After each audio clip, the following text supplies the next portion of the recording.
ஒரு பாத்திரத்தில் 1 கப் பச்சரிசி, 1/2 கப் துவரம்பருப்பு, 1/2 கப் கடலைப்பருப்பு, அதோட கொஞ்சம் கம்மியாக சிறுபருப்பு, 1/4 கப் உளுத்தம்பருப்பு சேர்த்து 2 வாட்டி நல்லா கழுவிட்டு ஒரு 2 கப் தண்ணி சேர்த்து ஊற வச்சுக்கலாம். ஊற வச்சதில் 1 டேபிள் ஸ்பூன் அளவுக்கு சோம்பு, 10 காஞ்ச மிளகாய் சேர்த்து ஒரு 3 மணி நேரம் ஊற வச்சுக்கோங்க. இது எல்லாத்தையும் மிக்சி ஜாரில் சேர்க்குறதுக்கு காஞ்ச மிளகாய் சேர்த்துட்டு அப்புறம் 2 துண்டு இஞ்சி, கொஞ்சம் பெருங்காயம் சேர்த்து அரைச்சிட்டு அதுக்கப்புறம் நம்ம ஊற வச்ச அரிசியும் பருப்பையும் இந்த தண்ணியோடையே சேர்த்து அரைச்சி எடுத்துகிட்டு ஒரு பாத்திரத்தில் சேர்த்துருங்க. சேர்த்துட்டு இதில் நல்லா பொடியாக கட் பண்ண தேங்காய் ஒரு 1/2 கப் அளவுக்கு, அப்புறம் வெங்காயம் ஒரு 2 வெங்காயம் பொடியாக கட் பண்ணி சேர்த்துக்கோங்க. கருவேப்பிலை, கொத்தமல்லி, தேவையான அளவு உப்பு சேர்த்துட்டு நல்லா கலந்து விடுங்க.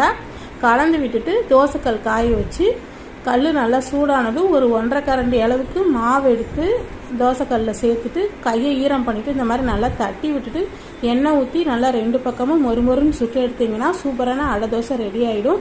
உடம்புக்கு ரொம்பவே நல்லது. கண்டிப்பாக ட்ரை பண்ணுங்கள். தேங்க்யூ.